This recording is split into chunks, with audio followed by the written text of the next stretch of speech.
Breaking news చూస్తున్నాము. శ్రీకాకుళం జిల్లా చిక్కోలులో దారుణం చోటు చేసుకుంది. ఒకే రోజు ఇద్దరు మహిళల ప్రాణాలు తీశారు కొంతమంది గుర్తు తెలియని దుండగులు. వేర్వేరు ప్రాంతాల్లో రోడ్డుపైన వెళ్తున్న ఇటు తులసిరత్నం అలాగే ఇటు పార్వతమ్మలు వీళ్ళిద్దరిని కూడా బంగారం లాక్కొని చంపేశారు కొంతమంది గుర్తు తెలియని దుండగులు. మరి ఇద్దరి మృతదేహాలను వేర్వేరు ప్రదేశాల్లో పడేశారు. దాని తర్వాత ప్రస్తుతానికి కేసు నమోదు చేసుకొని వాళ్ళని పట్టుకునే ప్రయత్నం పోలీసులు చేస్తున్నట్టు తెలుస్తుంది. నిందితులను కఠినంగా శిక్షించాలని ఇటు బంధువులు డిమాండ్ చేస్తున్నారు. మనం చూడొచ్చు, ఇటు తులసిరత్నమ్మ మొదటి ఫోటో, అలాగే రెండో ఫోటో ఇటు పార్వతమ్మ.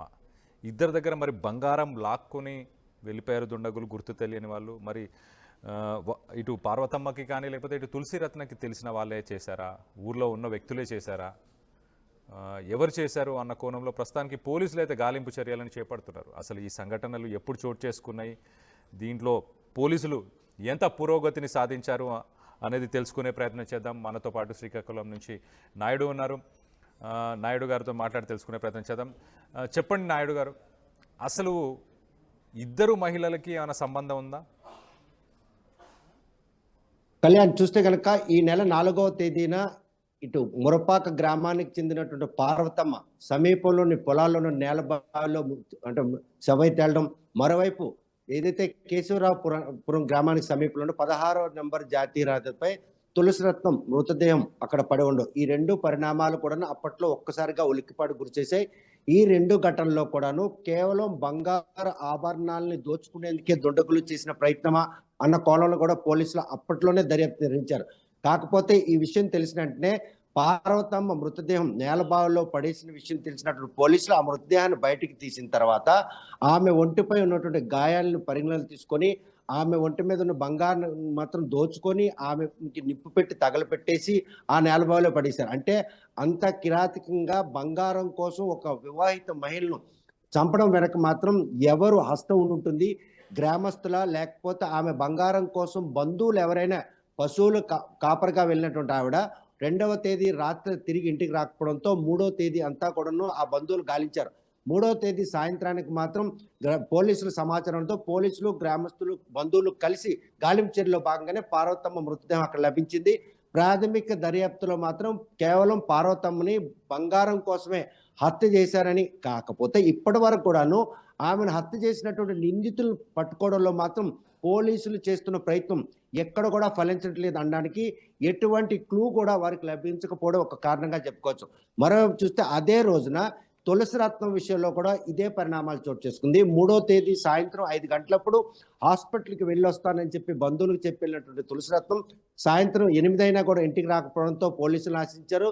తెల్లవారేసరికి కేశవరావుపురం గ్రామం సమీపంలో ఉన్నటువంటి 16వ నెంబర్ జాతీయ రహదారిపై ఆమె మృతదేహం పడి ఉండడం, ఈ రెండు పరిణామాలు కూడాను ఈ కేసులో కూడాను ఏదైతే పార్వతమ్మ డే అండ్ నైట్ జంక్షన్కి వచ్చి అక్కడ నుండి కొత్త డే అండ్ నైట్ వంతెన దాటి దత్తాత్రేయ గుడి వరకు ఫోన్ మాట్లాడుకుంటూ వెళ్ళినటువంటి సీసీ ఫుటేజ్ ఆధారంగా అటువైపుగా వచ్చిన ప్రతి వాహనాన్ని కూడాను ఈరోజు తనిఖీ చేపడుతున్నారు. ఈ విషయంపై మాత్రం ఆమెకి అక్రమ సంబంధం ఏమైనా ఉందా, లేకపోతే ఆమె ఒంటిపై కూడాను ఎటువంటి ఆభరణాలు లేకపోవడం, ప్రాథమిక అంటే హత్య జరిగిన రోజునే పోలీసులు మాత్రం ఆమెను పేక నులిమి చంపేశారన్నటువంటి నిర్ధారణకు వచ్చారు. అంటే ఇది కూడా హత్యగానే పరిణామాలు తీసుకున్నారు. ఈ రెండు హత్యల విషయంలో మాత్రం 14 రోజులు కావస్తున్న నిందితులు పట్టుకునేందుకు మాత్రం ఎటువంటి క్లూ లభించకపోవడమే పోలీసులకు మాత్రం శిరోభారంగా మారింది. మొత్తం 3 బృందాలుగా విడిపోయి ఈరోజు మాత్రం ఆ హంతకుల కోసం మాత్రం గాలింపు చర్యలు చేపడుతున్నారు. ఏదైతే తులసిరత్నం ఉందో తులసిరత్నం విషయంలో వారు మాత్రం ఆమదాలవలస మండలం కొత్తవలస గ్రామానికి చెందిన వారు. స్థానిక పట్టణంలోని ఏఎస్ఎన్ కాలనీలో 14 ఏళ్ళుగా ఇక్కడ ఆవాసం ఉంటున్నారు. ఆమె భర్త అనారోగ్యం కారణంగా పిల్లలిద్దరూ చదువుకుంటున్నారు. ఆమెతో ఎవరైనా కూడా అక్రమ సంబంధాల నేపథ్యమే ఈ రోజు ఆమె హత్యకు కారణం అన్న కోణంలో కూడా పోలీసులు మాత్రం లోతుగా దర్యాప్తు నిర్వహిస్తున్నారు. మరోవైపు చూస్తే కనుక ఏదైతే తులసిరత్నం విషయంలో మాత్రం ఆమెను ఎవరైనా కూడాను అంటే అక్కడ నుండి అపహరించుకుపోయి ఆమె దగ్గర ఉన్న బంగారు ఆభరణాలను చోద్యం చేసేందుకు చేసిన ప్రయత్నం, లేకపోతే తులసిరత్నం తాలూకు సంబంధించిన ఫోన్ ఏదైతే ఉందో ఆ ఫోన్ మాత్రం దాని తాలూకు ట్రాక్ మాత్రం నాగావళి నదిలో ట్రాక్ అయింది. అంటే ఆమెను అక్కడ హతమార్చి ఎవరో ఆ మొబైల్ తెచ్చి నాగావళి నదిలో వేశారన్నట్టు విషయాన్ని పరిగణలోకి తీసుకున్న పోలీసులు మాత్రం ముమ్మరంగా దర్యాప్తిస్తున్నారు. ఈ విషయంలో మాత్రం అక్రమ సంబంధమే ఈ రోజు తులసిరత్నం హత్యకు మాత్రం ప్రధాన కారణం అన్నటువంటి నిర్ధారణకు వచ్చిన పోలీసులు బృందాలుగా విడిపోయి ఈ 2 హత్య కేసులను ఛేదించేందుకు మాత్రం 14 రోజులుగా గాలింపు చేపడుతున్నారు. అది గ్రామీణ ప్రాంతం కావడంతో పార్వతమ్మకు సంబంధించినటువంటి బంధువులు, అదేవిధంగా అనుమానితులు ఎవరైతే ఉన్నారో వారిని మాత్రం విచారిస్తున్నారు. ఇటువైపు వచ్చేసరికి తులసిరత్నం విషయంలోకి వచ్చేసరికి మాత్రం ఎవరు ఆమెకి విరోధులు ఉన్నారా, లేకపోతే ఆమె ఎవరితోనైనా అక్రమ సంబంధం పెట్టుకునే నేపథ్యంలో ఆయనతో పాటు వెళ్ళి ఈ రోజు ఇలా హత్యకు గురి కాబడిందా అన్నటువంటి ప్రశ్నలు తలెత్తున్నాయి.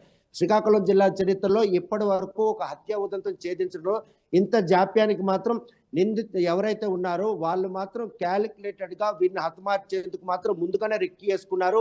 ఆ రెక్కి వేసుకున్న క్రమంలో ఎటువంటి క్లూ కూడా వారికి లభించకపోవడంతోనే ఇంత తత్సారం జరుగుతుంది అన్నటువంటి మాత్రం మనకు స్పష్టం అవుతుంది. తులసిరత్నం విషయంలో మాత్రం బంధువులు ఇచ్చిన ఫిర్యాదు మేరకు పోలీసులు కేసు నమోదు చేయడంతో పాటు ఎక్కడైతే ఆమె హతమార్చబడిందో అక్కడికి ఏ వెహికల్ మీద తెచ్చారా, లేకపోతే ఎవరైనా అక్కడ హతమార్చి వెళ్ళిపోయారా, ఒకవేళ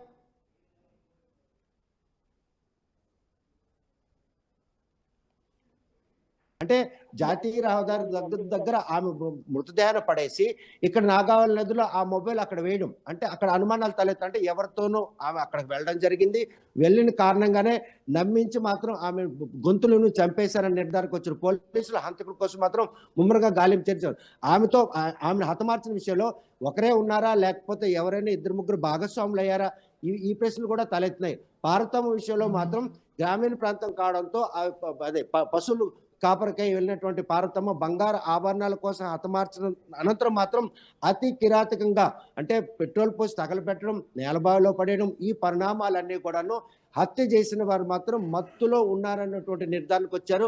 వారెవరా అన్న విషయం బయటికి చెప్పడానికి మాత్రం బంధువులు గనక అయ్యేలాగుంటే వారి బంధువులు కూడా సహకరించాల్సి ఉంది. మరోవైపు చూస్తే వారితో పాటు ఇంకా ఎవరైనా కూడా గంజాయి బ్యాచ్ ఎవరైనా కూడా పార్వతమ్మ మెలకువలను కనుక్కొని ఆమెను హతమార్చారా, ఈ ప్రశ్నలన్నింటినీ కూడాను పోలీసులు దర్యాప్తులో తేలాల్సింది. ఈ 2 వివాహిత హత్యల విషయంలో మాత్రం 14 రోజులు కావస్తున్న నిందితులు పట్టుకోవడంలో మాత్రం పోలీసులు అంటే శిరోభాగంగా భావిస్తున్నారు. ఇటువంటి ఉదంతంలో మాత్రం పోలీసులకు ఒక టాస్కే హంతకులు విసిరారంలో ఎటువంటి అతిశక్తి లేదు.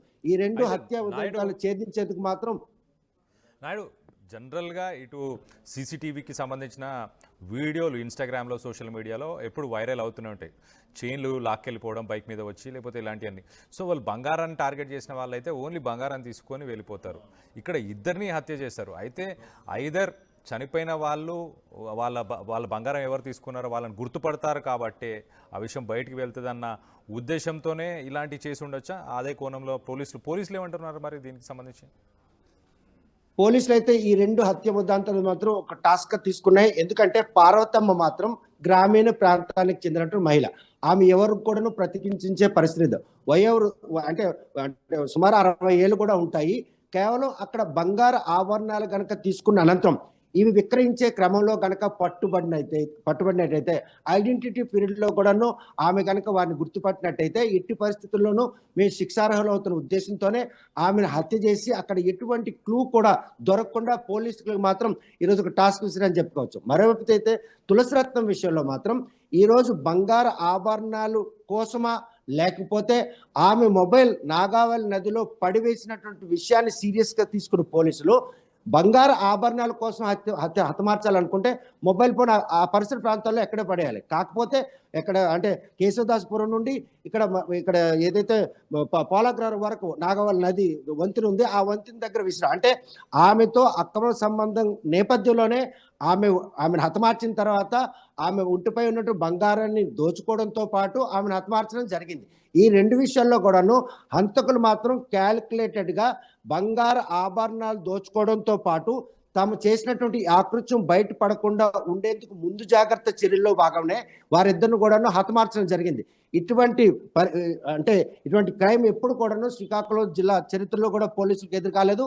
వీరిద్దరి విషయంలో మాత్రం బంగారం ధర పెరగడం, పార్వతమ్మను చంపే విషయంలో మాత్రం ఈరోజు ఆమెను హతమార్చినటువంటి కిరాతకులు మాత్రం ఆమె వృద్ధురాలయ్యింది, బంగారు ఆభరణాలు దోచుకున్న అనంతరం ఆమెని కిరోసిన్ పోసి తగలపెట్టడం, అదేవిధంగా నేలబావిలో పడడం, ఈ పరిణామాలన్నీ కూడా మాత్రం ఈరోజు వాళ్ళు మత్తులో చూగి ఈరోజు ఆమెను హతమార్చారా అనే ప్రశ్న కూడా తలెత్తుంది.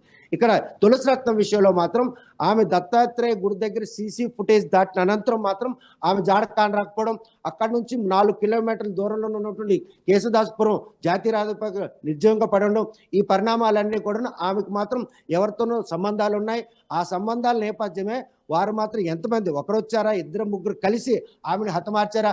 ఆమె ఒకరిద్దరైతే మాత్రం ఆమె ఎట్టి పరిస్థితుల్లో ప్రతిఘటించేందుకు అవకాశం ఉంది. చూస్తున్నాం ఆవిడ తాలూకా అంటే శరీర సంబంధించినట్టు అంటే హెల్తీగా ఉంది.